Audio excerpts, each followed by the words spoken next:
בסרטון זה אדבר על מערכת העיכול. מערכת העיכול היא מערכת, כשמה כן היא. היא מורכבת ממספר איברים, וכשהמספר רב הם הופכים להיות למערכת, כאשר כל המערכת הזו עובדת בסנכרון. מה תפקיד המערכת הזו? לפרק את המזון, לעבד אותו, לפרק, להמיס, ואחרי זה גם שיספג למעיים, ומהמעיים לדם, והדם כבר מוליך את המרכיבים של המזון לכל הגוף, לכל המערכות האחרות. מערכת העיכול היא הראשונה בחיינו בעצם, שאנחנו נפגשים איתה על הבוקר, כששותים משהו, אז ישר מערכת העיכול מתחילה לעבוד. מערכת העיכול מתחילה מהשיניים, הלשון והחניכיים והחך. מתחילים כאן ללעוס או לשתות, אפילו מים אפשר ללגום ולא לבלוע. זה עדיף ללגום אותם לאט לאט, כל מה נוזל, אפילו שנייה אחת להחזיק בפה ואחרי זה לבלוע, זה הכי טוב, כי זה מה שיש בתוך המים, בתוך הנוזל, אפילו מרק, אז נספק, התחיל לספג במוצאות הפה כבר. זה העצה של המטפלים הטבעוניים שמייעצים לא להגיד, להלעיט את עצמנו על ידי שפיכת הנוזל והשתייה ישר לתוך הגרון או לקיבה. בהמשך של המערכת העיכול, זה הגרון, הדבר שאכלנו, שתינו, עובר בצינור, צינור הוושט, ומגיע לקיבה. אגב, הרוק, ודאי זו חלק גם כן מעיכול, הוא מתחיל להקל כבר סוכרים, חלקם והמילנים. טוב שיש רוק, לא יותר מדי, לא פחות מדי, אבל זה גם שייך לפירוק המזון מתחיל. אז הגענו לקיבה, בקיבה יש הרבה חומרים חומצתיים על פי רוב, ואנזימים שונים משונים כדי לפרק את מה שאנחנו בלענו. מעל כל זה יש בקר במוח, עם חושים, שהוא יודע בדיוק מה אכלנו כרגע, מה בלענו, מה נכנס לגופנו. הוא יודע, יש לו זרועות, המוח שולח זרועות חושים עצביים, ועוד הרבה סוגי אפשרויות של איך שהמוח יודע מה נכנס לגופנו, ואם חד ושלום זה משהו פסול, רעל, מזיק, מקולקל, אז הוא גם יודע באותה שנייה להודיע לנו שכאן משהו לא בסדר. אז אנחנו מחוברים כל הזמן, המערכת העיכול כרגע שמדובר עליה, היא מחוברת תמיד עם המוח הראשי. אגב, איך המוח הראשי יודע? כי יש בתוך המעיים שלנו, יש גם חלקי מוח. זאת אומרת, זה אפילו הרמב"ם. יש פה בדופן של מקום מסוים במעיים, חלקים של המוח.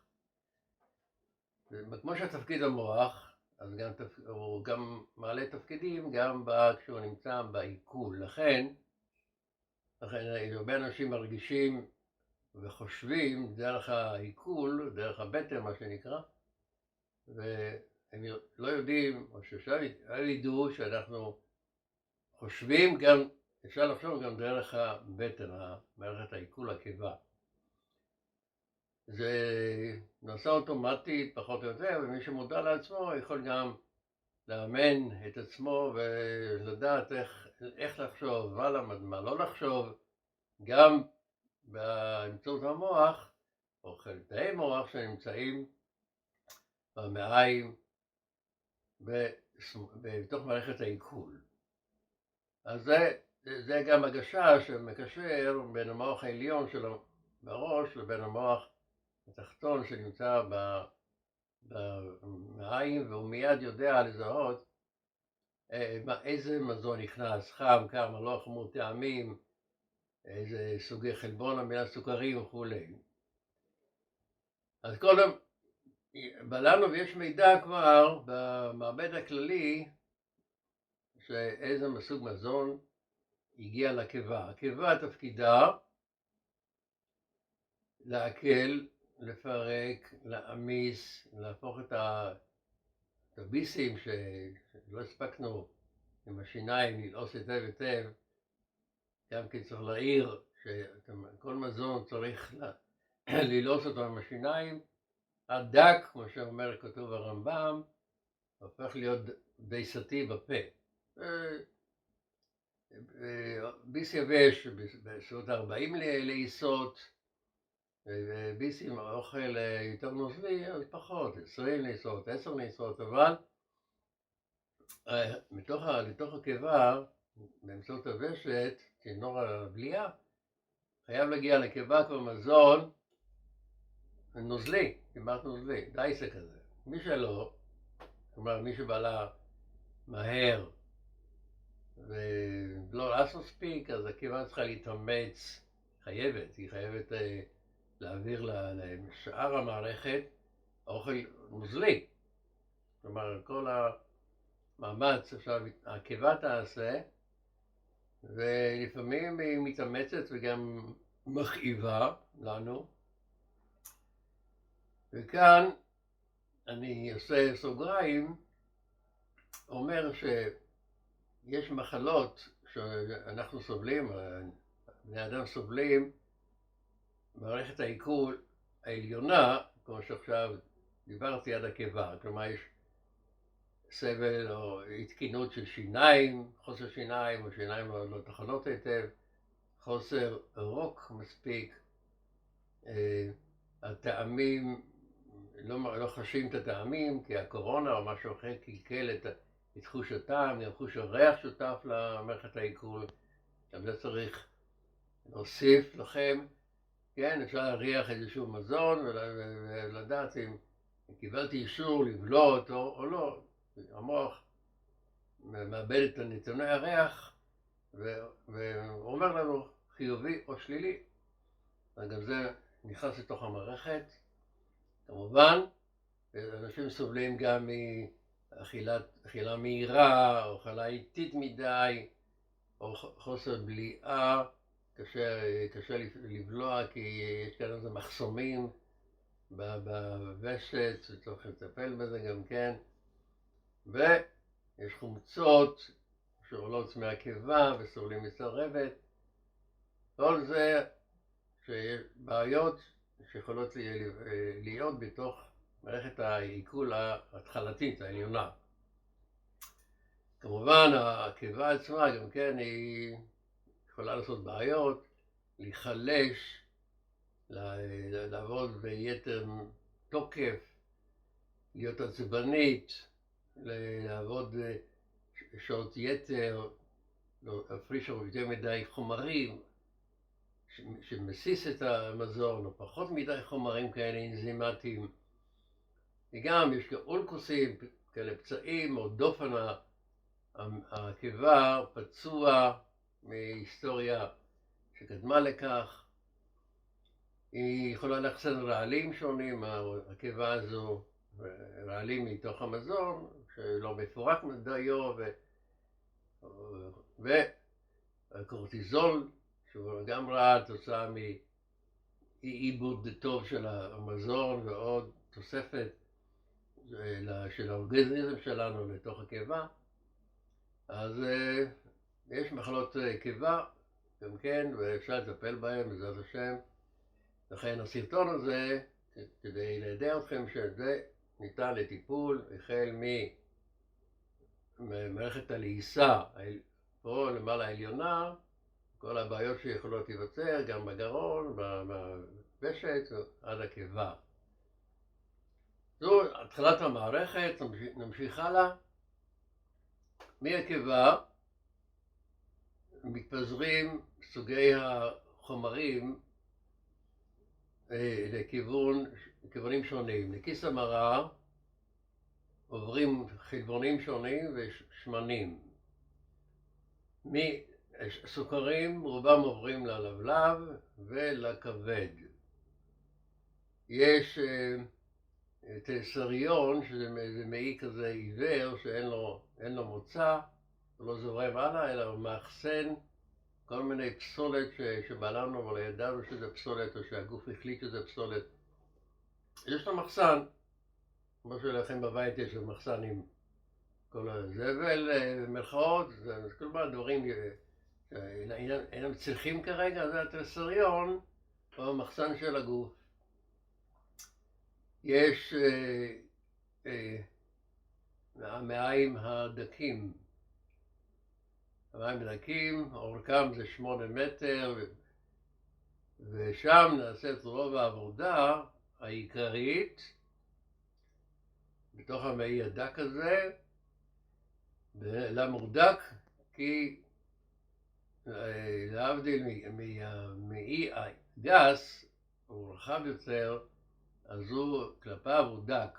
באמת, הוא גם ארוך, ולא בכדי, בורא עולם עשה אותו ארוך, כדי שמזון יעבור באריכות 8 מטר, ואז כל הספיגה תעשה בצורה טובה, יעילה, לא מהירה. יש זמן, יש מרחק, ויש חלוקה, כל מיני ענייני דם וצינוריות קטנות שבאות למצוץ מתוך המעי הדק את כל המרכיבים של המזון, ויטמינים, מינרלים, חלבונים, כל מיני נוזלים שונים ואנזימים אחרים. כל מה שיש במזון מתפרק, נטחן, דק דק, עכשיו עובר למעי. הסוכרים חלקם כבר לא נמצאים כאן, השמנים גם לא, רק המזון האנרגטי והיותר סיבים עובר למעי הדק ועושה את הפירוק. אז לגבי מחלות, אז כמובן הלבלב הוא בעייתי, כשיש אי תפקוד של הלבלב מסיבות שונות כאלה ואחרות, כרגע לא נפרט, אבל יש הלבלב ויש קשיים להישאר צעיר במשך 50-60 שנה. כשהוא נחלש, אז הוא לא מפרק אינסולין, לא מספיק אינסולין יש, והסוכר לא מפורק דיו, וזה נהיה סוכרת, כי ככה הסוכר עובר לדם בצורה לא מפורקת דיו.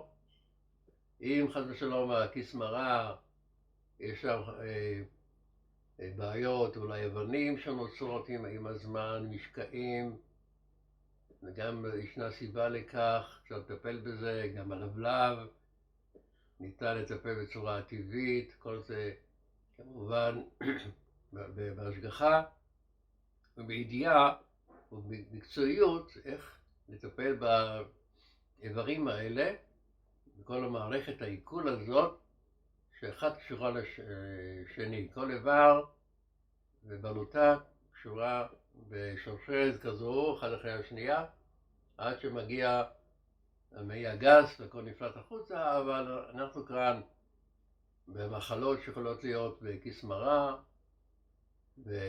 בנוזל המרה, כמובן, שיש שם אבנים קטנטנות, הכאבים יכולים להיות עצומים, ויש כאלה שמנתחים את זה. רפואה טבעית ממיסה את האבנים האלו, או חול, לפעמים שגם אבנים קטנטנות, כמותם אפשר לפלוט החוצה. יש איזה שיטות כבר ידועות ומנוסות ברפואה טבעית, בהחלט ניתן.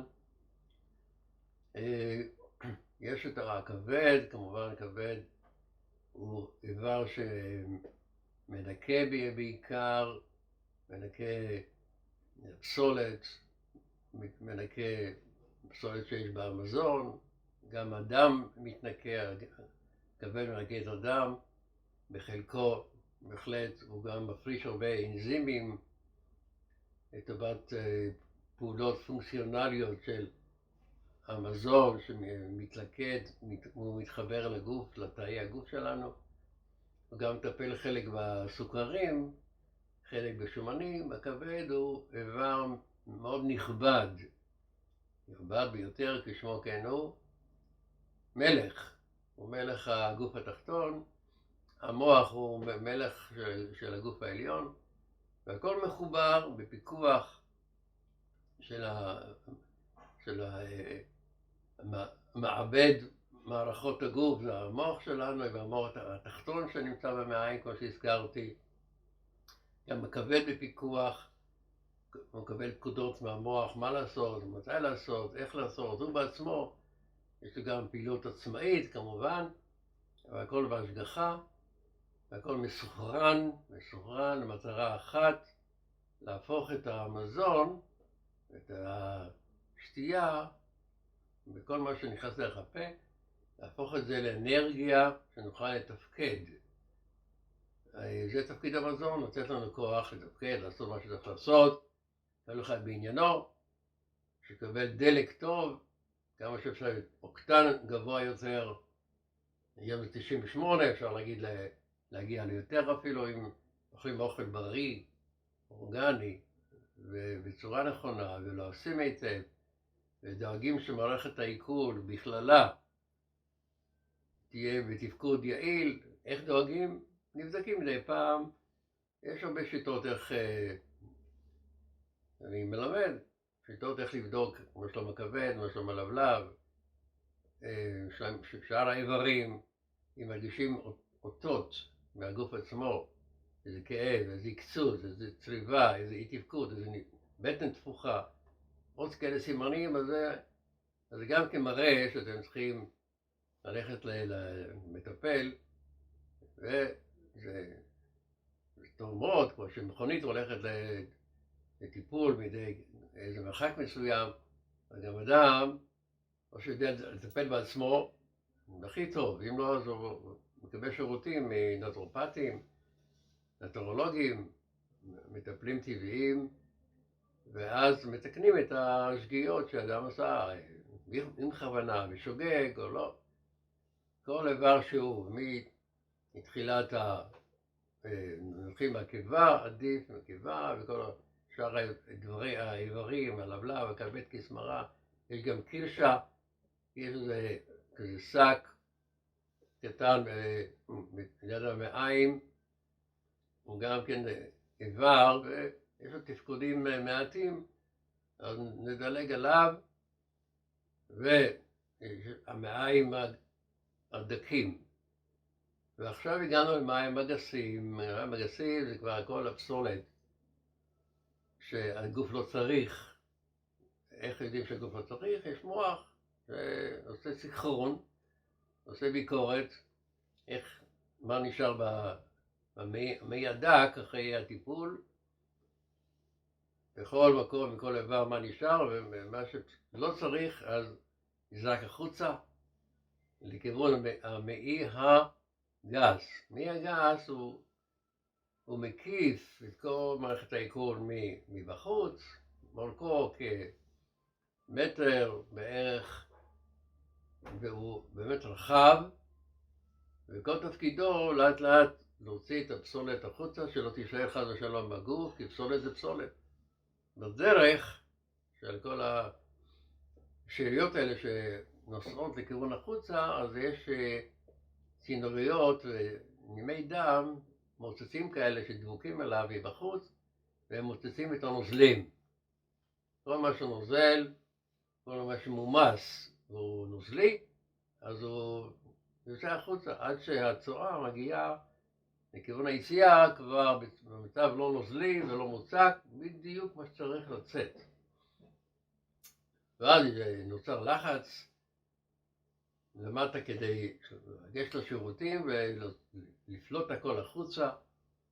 לא צריכים את הפסולת בגופנו, ולצערי כמובן גם יש כאן בעיות עם המי הזה, וכמובן לפי ההלכה, גם לפי הבריאות, צריך פעם או פעמיים ביום להתנקות בשירותים, אז הגוף נשאר נקי. מי הולך עם הזבל איתו לכל מקום? יש עוד מילים יותר גסות מזה שאני לא רוצה לומר, אבל זה פסולת ורעל, אז לכן חובה להתנקות כל יום. יש דברים שמקלים, יש גילאים שהמעי כבר עייף, בקושי זז, בקושי מוציא, אז תמיד אפשר לעזור. חייבים לצאת כל יום, לפחות פעם אחת ביום, חובה. לכולם, בכל גיל. אז אם לא הולך לבד באופן טבעי, צריך לעזור עם כל מיני צמחים, עם מאכלים שונים שיש, כמו למשל סלק אדום, יעיל, פשטן, יכול בכמות סבירה ליום סלק אדום, פשטן טחון, שמן זית, סיבים דקים, כמו סובין של קוואקר, או סובין של פסיליום, או סובים של אורז, סובים של דקים של חיטה, והרבה נוזלים, הרבה מים לשתות 2 ליטר ליום, כדי שהמים יגיעו וירטיבו את המעי הגס מבפנים, שלא יהיה יובש ואז יש עצירות, כן? אז הכל ביחד, אפשר ללמוד את זה, לומדים לאט לאט, מנסים. אני יכול לעזור לכם תמיד באיזו הודעה שתשלחו, נשמח מאוד. זה מערכת העיכול. ודיברנו די בהרחבה, ולסיכום הדברים, אז זו מערכת שמתחילה מהפה שפוגש את המזון או את השתייה, ועד שיוצא החוצה לשירותים. בדרך צריך את כל מערכת להפעיל, והיא מופעלת בהשגחה של המוח העליון המשגיח. יש גם מוח תחתון בתוך המעיים, שהוא גם עושה את עבודת ההשגחה, ויש המון רגשות כאן, אגב, רגשות במעי, גם אנשים שהבנייה הפרטית האישית שלהם היא שהם חושבים הרבה מרגשות הקיבה. ויותר מאפילו, לא מדבר על חשבונות ודידקטיקה, ברגש, מרגישים טוב להם, רע להם, משהו, מישהו, איכשהו, מרגישים איזה דרך הקיבה. יש אנשים שלא חושבים שזה דרך רגש הלב או רגש המוח, אבל אם אנחנו עוסקים במערכת העיכול, אז תדעו שיש רגשות בעיכול. אתן לכם דוגמה, למשל, כיס מרה, אז הוא מחזיק מרה שחורה, רגש של מרה שחורה, זה מלנכוליה, זאת אומרת, דברים פסולים, מצבי רוח רעים. הלבלב, כן, אז הוא מתוק, והחיים של מי שיש לו סוכרת, הם לא אוכלים מתוקים בעולם. הרגש השוכן מתוך הלבלב הוא רגש טוב כשהוא הלבלב בכוחו, אבל אם לא, אז יש נפילות של מצבי רוח, או להסתכל על העולם בצורה שלילית. זה הלבלב הגורם. יש עוד חול באותה מערכת, לא עיכול, אבל סמוכה מאוד לזה. הטחול הוא יותר קשור למערכת הדם, אבל הוא קשור גם למערכת העיכול, שהוא יכול לאסוף סוג של פסולת דמית שבאה ממערכת העיכול, וגם תפקוד נפלא. אבל הטחול אומרים שהוא גורם לאדם להיות חיובי ולצחוק. הטחול צוחק, ואם לא, אז אדם פחות צוחק, שהטחול שלו לא מי יודע, לא טוב. בתפקוד, עוד רגשות בכבד, אדם כבד, רגשות כבדים, כל דבר כבד לו בחיים, כבד לו לעשות פרויקטים, כבד לו להתקדם, כבד לו כל דבר, בא ברגש של כבדות. אוי, יש לי את זה, אוי, יש לי את זה, כל כך הרבה דברים כבדים לי, כבד במובן הרגשי של המילה. זה מדובר, המעיים, יש לנו רגשות אחרים, מעי הגס, הפסולת עולה, זאת אומרת, לא הפסולת עצמה, אלא הנוכחות שיש פסולת במעיים עולה למוח, וגם שם המוח מתחיל להתמודד מה עושים עם איך פותרים את הבעיה הזו של המעי הגס. בינתיים, איך אומרים, הפסולת עולה גם כאילו לראש, והראש מרופל ומלא גם רעלים כאלה שבאים מהמעיים, וגם רמב"ם אומר את זה. עוד מטפלים כמובן, שיש קשר ישיר אפילו בין מערכת העיכול למוח, יש כזה צינור רוחני, וכל הזמן מדווח למוח מה קורה, ואם המעיים הגסים מלאים פסולת, אז המוח גם, אומרים את זה כי גם הוא מורעל, מוח מורעל, מה שנקרא. וזה, ייקח נזכור מערכת העיכול, ואם יש בעיה, תתקשרו, אני נוכל לעזור. דבר אחד אני ראיתי במשך 50 שנות חיי כמטפל, שכל בעיה במערכת העיכול יש לזה פתרון. הפתרון מחולק, ריפוי, מחולק לשלוש. אחד, תזונה טובה, מתאימה ובריאה, וגם איך אוכלים אותה, שהיא יכולה לרפא, כמו מחלות מעיים, קרון, ודומות לה, מחלות כבד, מחלות כיס המרה, וזה, כל האיברים ניתן על ידי תזונה קצת לעזור. הדבר השני זה צמחי מרפא. צמחי מרפא הם הרפואות שלנו, כל צמח מתאים לאיבר אחר, אז יש המון צמחי מרפא, יש גם פורמולות שעושים אותם לטובת ריפוי איבר כזה או אחר. זה הדבר השני. הדבר השלישי הוא איך מתנהגים עם המזון, אוכלים מהר, אוכלים בזמן, אוכלים לאט, לא אוכלים, צומות, דיאטות, כל מיני כאלה דברים, התנהגויות, וגם רוגע, ללמוד איך להרגיע את מערכת העיכול, הדמיה אישית, איזה סוג של מחשבה מרגיעה שמשפיעה על המעיים. צריך ללמוד גם את הצד הרגשי, את הצד